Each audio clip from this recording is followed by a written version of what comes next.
As a photojournalist during the 60s and 70s, my photographs appeared in major magazines such as Life, Paris Match and Stern.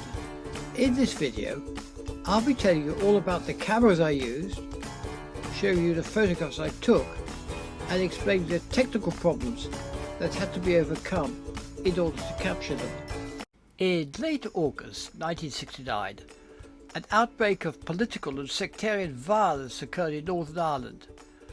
Today this is often regarded as the beginning of the 30-year conflict known as the Troubles. I first went to Belfast in September of that year to cover the effects violence was having on children living in the slums of both the Catholic Road area and the Protestant Shankhill Road. This map, the Belfast Peace Wall Archive, shows the location of the Catholic and Protestant parts of the city, listing where conflicts flared over the decades. As in the slums of East London, Birmingham, Manchester and Liverpool, I found much poverty and deprivation, as well as great friendliness and companionship among children of the same religion.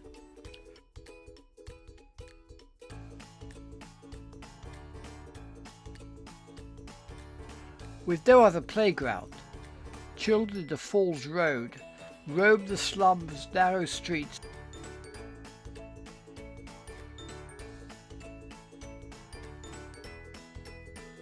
and litter-strewn back alleys.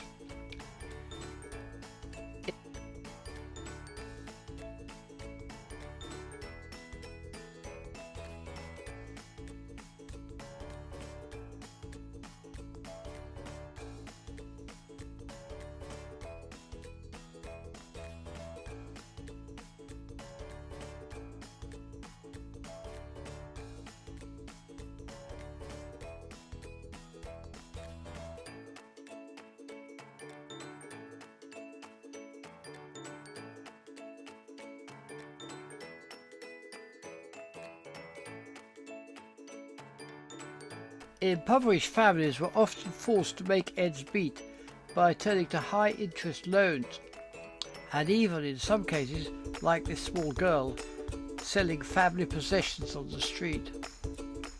I was fortunate enough to meet a wonderful local doctor, Catholic Jim Ryan, who lived with his elderly mother and brother and had friends and clients on both sides of the sectarian divide.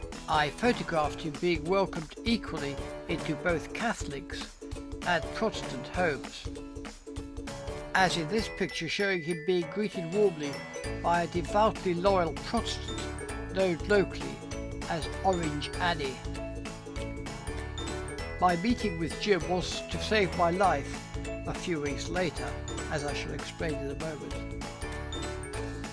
While some families, despite the surrounding squalor, lived in modest comfort, for others, like this single mother, life was a constant struggle to raise 2 young sons and a baby daughter in a dirty home without a bathroom,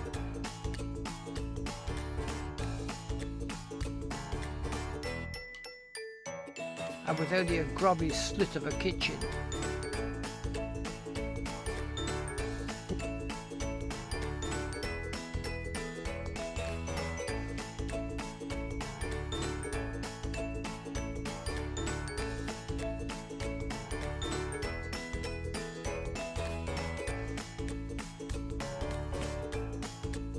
While the conflict was to become far worse during the 70s and early 80s, in February 1972, for example, I photographed the British Embassy in Dublin being set ablaze by the IRA. During my first visit, in 1969, however, I recorded only a limited amount of damage. There were a few fire-gutted or bricked-up buildings lining the streets, some broken windows,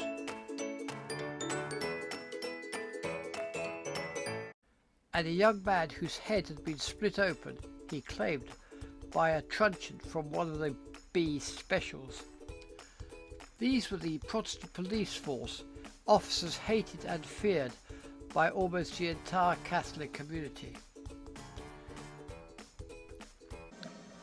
In both Protestant and Catholic areas of the city, however, religious allegiances were abundantly clear and highly visible. Members of the Orange Order, the Protestant majority, strutted loudly and proudly through the streets during their marching season.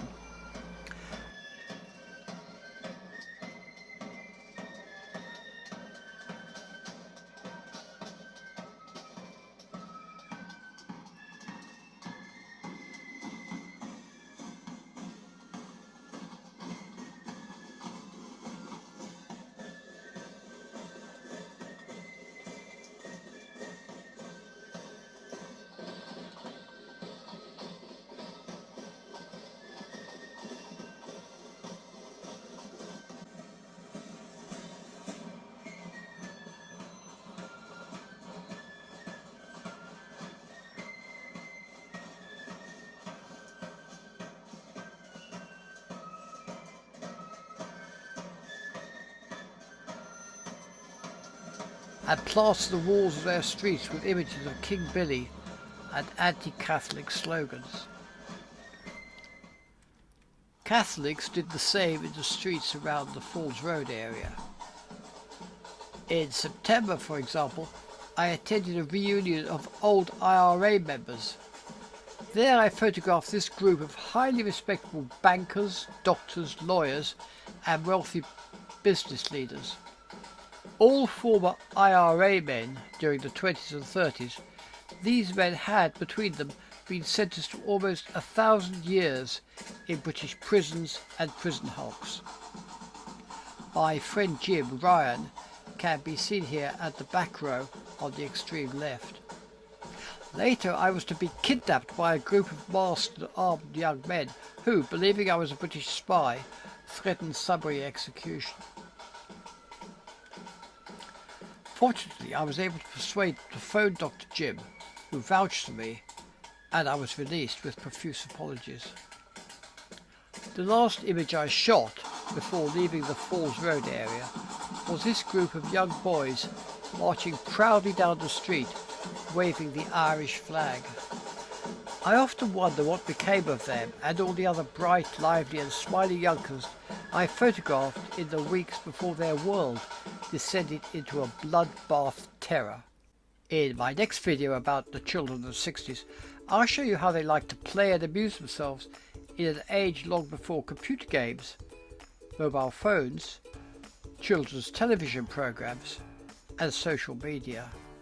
If you'd like to see some more of my photographs, please go to www.thewayitwas.uk. If you'd like to purchase a copy of my book, The Way It Was, then please go to the same website and take a look at what it contains. If you lived through the 60s, it will bring back some memories. If you never lived through the 60s, you'll find a foreign country where they do things very differently.